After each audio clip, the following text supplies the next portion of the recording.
Hello friends, जय माता दी। कैसे हैं आप सभी? आशा करती हूँ आप सभी बहुत अच्छे होंगे। तो देखिए, आज का टॉपिक तो आपने समझ ही लिया होगा। बहुत ही अच्छा और बहुत ही इंटरेस्टिंग टॉपिक है, क्योंकि आज की वीडियो में हम आपको बताने वाले हैं कि आखिर आपकी किस्मत में पैसा लिखा है या नहीं। आपको भाग्य कहाँ लेकर जा रहा है? अभी आप जिस दिशा में चल रहे हैं, क्या वो सही दिशा है? अभी आप जिस फील्ड में हैं, क्या वो फील्ड सही है?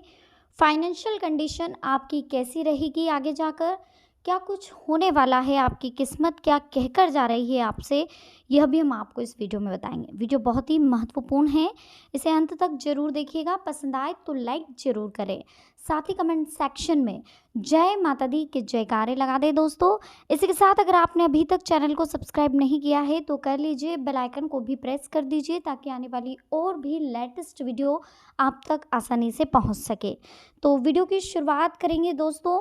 सबसे पहले आप बिल्कुल रिलैक्स हो जाइए, टेंशन फ्री हो जाइए, क्योंकि देखिए, जब माइंड में कुछ और एक्टिविटी चलती रहती है, कुछ और अगर हम सोचते रहते हैं तो हम सही निर्णय नहीं ले पाते हैं, और गलत निर्णय की वजह से हमें सही गाइडेंस भी नहीं मिल पाती है। इसीलिए दोस्तों, हमें करना क्या है? सबसे पहले रिलैक्स होना है। आप 3 बार सबसे पहले लंबी लंबी सांसें ले लीजिए।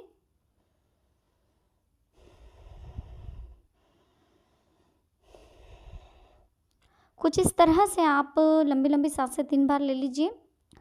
ठीक है, अब आप रिलैक्स हो चुके होंगे। अब आपको नंबर दिख रहे हैं दोस्तों स्क्रीन पर, नंबर 1, नंबर 2 और नंबर 3।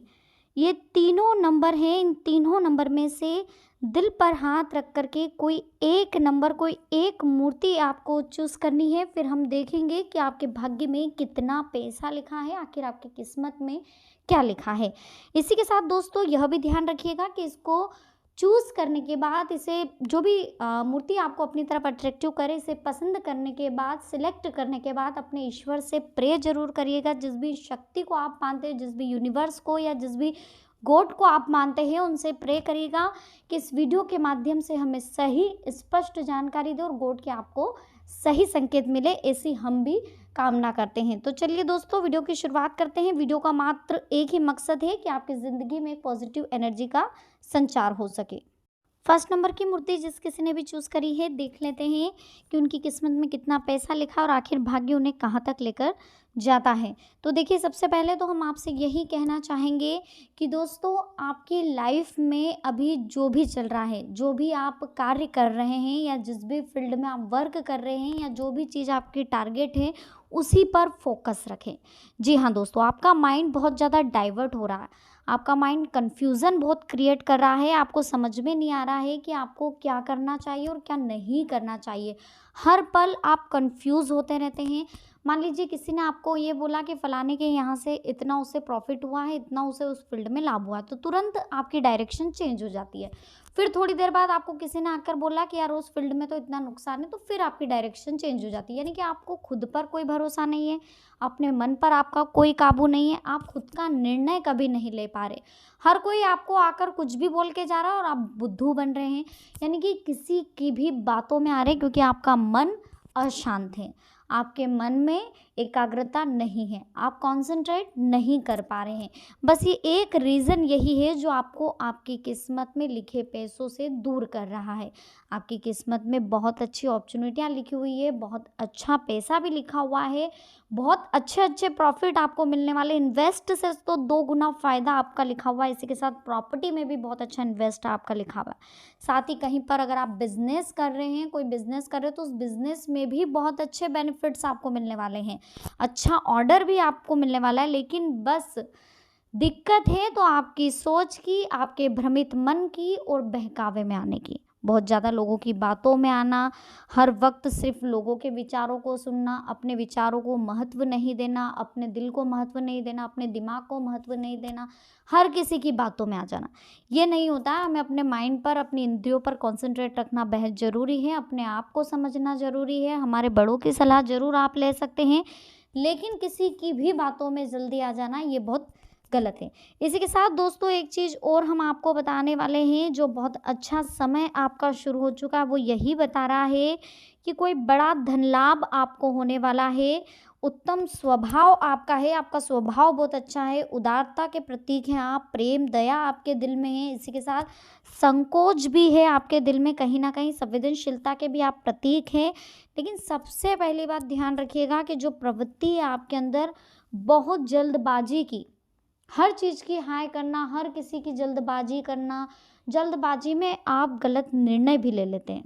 जल्दबाजी में दोस्तों आप ऐसे निर्णय ले लेते हैं जो आगे जाकर आपको ही दिक्कत देते हैं, तो अपने पाँव पे कुल्हाड़ी ना माने, सब्र जरूर करें। ध्यान रखिए दोस्तों, आपका कंसंट्रेट बिठाना बेहद ज़रूरी है। अगर आप बहुत ज़्यादा ज़िद्दी स्वभाव के जल्दबाजी में हर निर्णय लेंगे तो ये आगे जाके आपको दिक्कत देगा।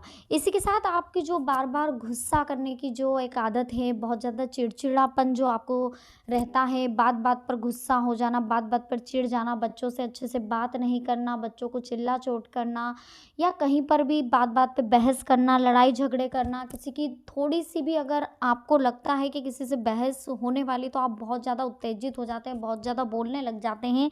तो ऐसा नहीं होना चाहिए, आपको थोड़ा सा अपने स्वभाव में चेंज लाना होगा, विनम्रता रखनी होगी, धर्म के प्रति आस्था रखिए, भगवान पर विश्वास रखिए, सब कुछ अच्छा होगा। और अगर आप चाहते हैं कि आपके जो माइंड में जो अशांति है वो नहीं हो पा रही है सही, उसके लिए आपको क्या करना है, बहुत ज़्यादा आपका माइंड डाइवर्ट हो जाता है, आपको समझ में नहीं आ रहा, आप चाहते हैं कि उसे कंट्रोल में करें लेकिन मन आपका इतना चंचल है कि वो कंट्रोल नहीं हो पा रहा है, तो उसके लिए करना क्या है दोस्तों, आपको हम बताते हैं। सुबह सबसे पहले जल्दी उठना है, सूर्योदय से पहले उठकर नहा धो कर के आपको भगवान की पूजा करनी है। पूजा कैसे करनी है, सूर्य भगवान उगते सूरज को अर्घ्य देना है, लाल चंदन आपको तांबे के लोटे में जल भरकर लाल चंदन डालकर ओम सूर्याय नमः मंत्र का जाप करके आपको सूर्य को अर्घ्य देना है। उसके बाद आपको घर पर आकर के अपना जहाँ पर आपका मंदिर है वहाँ बैठ करके 108 बार गायत्री मंत्र का जाप करना है। इससे आपके मन को शांति मिलेगी, जो डाइवर्शन आपका इधर उधर हो रहा है वो शांत होगा। इसी के साथ आपका दिमाग भी क्रिएटिव होगा, पॉजिटिव एनर्जी आएगी। यहाँ तक कि यह भी संभव है दोस्तों इस उपाय से कि आपकी जो प्रॉब्लम्स चल रही है लाइफ में, अगर कुछ दिक्कत आने वाली है तो वो भी इससे सोल्ड आउट हो जाएगी। तो आप ये उपाय ज़रूर कर देखिएगा, और कैसा लगा, आपको बेनिफिट हुआ या नहीं, ये हमें ज़रूर बताइएगा। चलिए अब सेकंड नंबर की बात कर लेते हैं। सेकंड नंबर जिस किसी ने भी चूज़ करा है, यानी कि सेकंड नंबर की मूर्ति को जिस किसी ने चूज़ करा है, उनके लिए टैरो कार्ड क्या कह रहे हैं, गोड की तरफ से उन्हें क्या संकेत मिले हैं। तो देखिए दोस्तों, हम आपसे यही कहना चाहते हैं अभी कि अपने खर्चों पर आपको नियंत्रण रखने की ज़रूरत है। खर्चे आपके इस तरह से हो रहे हैं जिस तरह से आपकी आय नहीं बढ़ रही है। देखिए दोस्तों, जैसे आप कर्म करेंगे वैसी आपकी किस्मत होगी। अगर आप अच्छे कर्म करेंगे तो आपकी अच्छी किस्मत होगी, अगर आप बुरे कर्म करेंगे तो आपकी बुरी किस्मत होगी। यानी कि सब कुछ आप ही के ऊपर डिपेंड करता है। अगर आप चाहें तो आपकी किस्मत को पलट सकते हैं, और अगर आप इसी कंडीशन पर रहे, देखिए सबसे पहली बात, आपकी सबसे बुरी आदत जो है वो हम आपको बता देते हैं कि आप बहुत जल्दी शंकालु प्रवृत्ति के हो जाते हैं। यानी कि अगर आपने देखा है आपके किसी पार्टनर को या आपके किसी फ्रेंड को किसी के साथ में देख लिया आपने, तो आपको ऐसा लगता है कि वो आपकी बुराई कर रहे हैं। कहीं ना कहीं मन में आप ये सोच लेते हैं वो हंस रहा है तो कि वो मेरे ऊपर हंस रहा है। कोई आपके पास से गुजरा तो आपको ऐसा लगता है कि ये मुझे टकरा के जाने वाला था या मुझे नुकसान करके जाने वाला था। मतलब कुछ भी आप अपने मन में विचार बना लेते हैं, भले ही ऐसा ना हो। बहुत ज़्यादा शंकालु प्रवृत्ति के हैं आप, तो आपको ये जो नेगेटिविटी है अपने आप से दूर करनी है।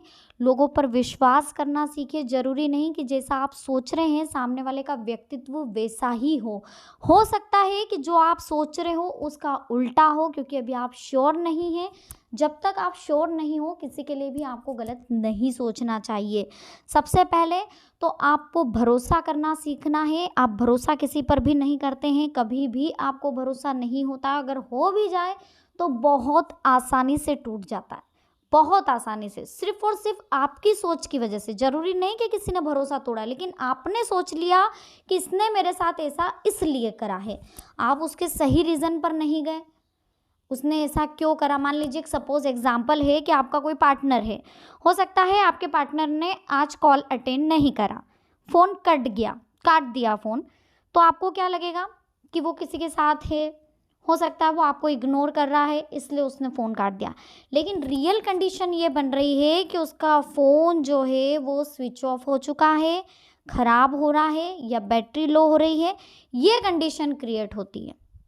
या वो कहीं बिजी है, बहुत ज़्यादा इंपॉर्टेंट मीटिंग चल रही है या परिवार वालों के साथ कुछ बातचीत चल रही है जिस वजह से वो फ़ोन कट कर रहे हैं, लेकिन आपका ईगो हर्ट हो रहा है जिस वजह से आप उन्हें गलत समझ रहे हैं। जब भी वो फ़ोन उठाएंगे, बात करेंगे, आपकी तुरंत ABCD चालू। ऐसा सिर्फ आपके पार्टनर के साथ नहीं हो रहा है, आप फैमिली में भी ऐसा ही करते हैं, अपने मित्रों के साथ भी ऐसा ही करते हैं, अपने सहपाठियों के साथ, सहकर्मियों के साथ, आप सभी के साथ यही रवैया रखते हैं। और इसी नेचर की वजह से आप सब जगह से बुरे हैं। सभी आपकी जो इमेज है वहाँ पर जो डाउन हो रही है, सिर्फ आपके नेचर की वजह से। तो ये नेचर जल्दी से सुधार लीजिए। बहुत अच्छा पैसा लिखा हुआ है लाइफ में, बहुत अच्छा धमाका होने वाला है, धन लाभ होने वाला है, अच्छी अच्छी अपॉर्चुनिटियाँ आपका इंतज़ार कर रही है, बहुत अच्छे जॉब के ऑफर आपको मिलने वाले हैं। बिजनेस में भी एक नंबर डील आपकी होने वाली है। इन्वेस्ट कहीं पर भी करेंगे तो 2 गुना फ़ायदा होने वाला है। लेकिन आपकी सोच की वजह से, आपके व्यवहार की वजह से, आपके नेचर की वजह से आपकी किस्मत आपका साथ नहीं दे रही है। सबसे पहले अपनी सोच को बदलिए, उसके बाद किस्मत ऑटोमेटिक चेंज हो जाएगी। तो देखिएगा दोस्तों, ट्राई ज़रूर करिएगा, बुरा मत मानिएगा। अगर आपको बुरा लग रहा है हमारे किसी वचनों का तो उसके लिए हम क्षमा चाहते हैं, लेकिन इन चीज़ों को चेंज करके देखिए, लोगों पर भरोसा कर कर देखिए। हम नहीं कहते हैं कि उनकी बातों में आकर देखिए, लेकिन उन पर भरोसा करके देखिए, आपकी लाइफ काफ़ी तरह से चेंज हो जाएगी। उनकी बातों को सुनिए, समझिए। हर वक्त अपनी ही बात को मनवाना, हर वक्त अपनी ही चलाना, हर वक्त गुस्सा करना, चिड़चिड़ाहटपन, बात बात पे गुस्सा होना, नाराज़ होना, ये सही नहीं है। ये चीज़ें काफ़ी हद तक आपके रिलेशन को भी ख़राब करती है, आपके नेचर को भी ख़राब करती है, आपके माइंड को भी ख़राब कर रही है, नेगेटिविटी आपके ऊपर हावी कर रही है, साथ ही आपकी किस्मत भी इन बुरे प्रभावों से प्रभावित हो रही है। तो ये आपको समझना है। थर्ड नंबर की बात करें, जिस किसी ने भी थर्ड नंबर की मूर्ति अगर पसंद करी है, थर्ड नंबर जिस किसी ने भी चूज़ करा है, तो टैरो कार्ड उनके लिए क्या कह रहे हैं, आखिर क्या लिखा है, उनकी किस्मत में कितना पैसा लिखा है, तो ये भी हम आपको बताते हैं। दोस्तों ध्यान से सुनिएगा। सबसे पहले एक बात ध्यान रख लीजिए दोस्तों, कि अगर आपकी ज़िंदगी में अभी पैसा है तो उसका मोल समझिए, उसका मूल्य समझिए, बेवजह खर्च ना करिए, और ख़ास तौर पर बुरी आदतों में तो बिल्कुल नहीं। बिना सोचे समझे कहीं पर भी खर्चा मत करिए, क्योंकि टैरो कार्ड बता रहे हैं बहुत ज़्यादा खर्चे आपके हो रहे हैं। इनकम के स्रोत, एक दिन ऐसा समय आएगा कि इन खर्चों की वजह से आपके इनकम के स्रोत कम हो जाएंगे और फाइनेंशियल कंडीशन आपकी गड़बड़ा जाएगी।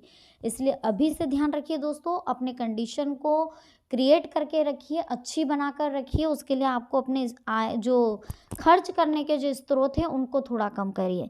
इसी के साथ आय के स्रोत बढ़ाइए, इनकम सोर्स बढ़ाइए अपने। जहाँ तक अपने माइंड को क्रिएटिव रखिए, मन को शांत रखिए। आपका मन शांत नहीं है। आपका मन शांत क्यों नहीं है? क्योंकि आपकी जो इंद्रियां हैं, जो आपकी इच्छाएं हैं, वो आपके वश में नहीं है। इच्छाओं को वश में रखिए दोस्तों। इसी के साथ एक चीज़ और ध्यान रखिएगा, अगर आपको कहीं जाना है, कोई प्रोग्राम बन रहा है जाने का, तो वहाँ पर आपको सावधान रहना है, क्योंकि एक तो खर्चा आपका वहाँ पर बहुत ज़्यादा होने वाला है। इसी के साथ दोस्तों यह भी ध्यान रखिएगा कि कोई आपका वहाँ पर फ़ायदा उठाने वाला है। कहीं ना कहीं ब्लैकमेलिंग जैसी कंडीशन भी बन रही है। तो कहीं पर जाने से, कोई यात्रा या कोई प्रोग्राम, फ्रेंड सर्कल के साथ कोई पार्टी का आयोजन अगर आपका बन रहा है, तो वहाँ बहुत ही सोच समझ कर जाइएगा। ख़ास तौर पर अभी होली का पर्व आ रहा है, तो इस बीच अगर कोई प्रोग्राम, पार्टी शार्टी का आपका बन रहा है, तो उस बीच आपको बहुत ध्यान रखना है। गाड़ी आपको सोच समझ कर चलानी है, ड्रिंक एंड ड्राइव बिल्कुल भी नहीं करना है। पैसा बहुत लिखा है आपकी किस्मत में, बहुत अच्छी किस्मत है आपकी, बिल्कुल राजा के सिंहासन पर बैठने जैसी किस्मत है। लेकिन सिर्फ हार कहाँ मान रहे हैं वो सुन लीजिए। हार आप मान रहे हैं अपनी बुरी आदतों की वजह से, पैसे खर्च करने की वजह से, अपने खर्चों पर कंट्रोल नहीं करने की वजह से आपकी किस्मत साथ देते देते रुक जाती हैं। जहाँ पॉजिटिविटी आपके पास आती है, आपकी बुरी लत की वजह से, आपके अनकाउंटेबल खर्चों की वजह से वो किस्मत फिर रुक जाती है। तो अगर आप चाहते हैं कि आपकी किस्मत आपका साथ दे, तो अपनी सोच को परिवर्तित करिए, अपने खर्चों पर कंट्रोल करिए। इसी के साथ लोगों से बात करते समय शब्दों का चयन सोच समझ कर करिए। देखिए, अगर आप किसी से भी बात कर रहे हैं ना, तो आपके बात करने का तरीका ऐसा होना चाहिए कि लोगों को पसंद आए। विनम्रता से बात करिए, मीठे शब्दों से बात करिए, मीठी वाणी से बात करिए, क्योंकि जो कठोर शब्द है वो लोगों को चुभते हैं, और जहां आपने कठोर वाणी यूज करी वहां लक्ष्मी वास नहीं कर सकती। जहां रोज झगड़े होते हैं, जहां रोज बहस होती है, जहां मन अशांत रहता है, जहां हर वक्त आपके ज़ुबान पर जो दादागिरी वाली जो लैंग्वेज रहती है, जो बहुत ज़्यादा ईगो वाली जो लैंग्वेज रहती है, ओवर कॉन्फिडेंस वाली जो लैंग्वेज रहती है, वहाँ पर कभी भी लक्ष्मी वास नहीं करती है। तो इस बात का ध्यान रखिएगा, अपने स्वभाव में थोड़ा चेंज लाए। अगर आपका स्वभाव आपसे चेंज नहीं हो पा रहा है, बहुत ज़्यादा आपको गुस्सा आता है और कॉन्फिडेंस आता है, ईगो आपका बात बात पर हर्ट हो रहा है, आप कंट्रोल नहीं कर पा रहे हैं, तो उसके लिए आपको 20 मिनट या 15 मिनट तक रोज मेडिटेशन करना है, योगा करना है, वॉकिंग करना है। इसी के साथ दोस्तों आपको यह भी ध्यान रखना है कि आप मंगलवार करिए, हनुमान जी की उपासना करिए। जब भी गुस्सा आए, ईगो हर्ट हुए, 1 गिलास ठंडा पानी पी लीजिए। इसी के साथ यह भी ध्यान रखिए कि मंगलवार के दिन हनुमान जी को चमेली के तेल का या सरसों के तेल का दीपक लगाएं, आटे का। इसी के बाद उनको 2 बूंदी के लड्डू चढ़ाएं, पुष्पों की माला अर्पित करें। ऐसा आप 7 मंगलवार तक करके देखिएगा, आपके व्यवहार में ऑटोमेटिक चेंज आ जाएगा। कमेंट सेक्शन में ज़रूर बताइएगा दोस्तों हमारा उपाय आपके लिए बेनिफिट रहा या नहीं। तो चलिए, आज की वीडियो हमारी कैसी लगी, अच्छी लगी हो तो लाइक जरूर करें, साथ ही कमेंट सेक्शन में जय माता दी, हर हर महादेव, जय श्री श्याम और राधे राधे, जय श्री कृष्णा लिखना बिल्कुल ना भूलेगा। तो चलिए, मिलते हैं नेक्स्ट वीडियो में। अभी के लिए आप सभी को बहुत बहुत धन्यवाद। जय माता दी, हर हर महादेव।